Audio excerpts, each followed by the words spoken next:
राज्य सरकार मिशन शक्ति विभाग पक्षर स्वयं सहायक गोष्ठी महिला को स्वावलंबी और रोजगारक्षम करने अनेक योजना रूपांतरित कर अवसर में आज सुभद्रा शक्ति पारंपरिक खाद्य प्रतियोगिता कार्यक्रम डाबुगां ब्लॉक कार्यालय परिसर में अनुष्ठित है।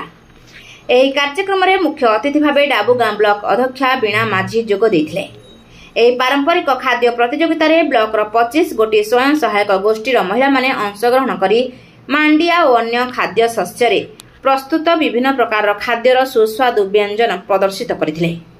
ବ୍ଲକରେ ଯେଉଁ ସ୍ୱୟଂ ସହାୟକ ଗୋଷ୍ଠୀ ପ୍ରଥମ ଏବଂ ଦ୍ୱିତୀୟ ସ୍ଥାନ ଅଧିକାର କରିଲେ ସେମାନେ ଆଗାମୀ ଦିନରେ ହେବାକୁ ଥିବା ଜିଲ୍ଲାସ୍ତରୀୟ ସୁଭଦ୍ରା ଶକ୍ତି ପାରମ୍ପରିକ ଖାଦ୍ୟ ମେଳାରେ ଭାଗ ନେବେ। कार्यक्रम समय उपस्थित थिले स्थानीय जनप्रतिनिधि माने डाबुगां जीपीओ पद्मनाभ भोला, पीओ एडी प्रसाद एवं ब्लॉक कर्मचारी माने मिशन शक्तिर मां माने समस्त एमबीके सीआरपी एवं जीपीएलएफ सभापति संपादिका सह स्थानीय अंचलर जनसाधारण।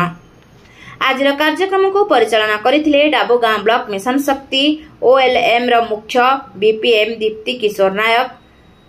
नवरंगपुर मिहिर शंकर पात्र रिपोर्ट प्रयाग खबर।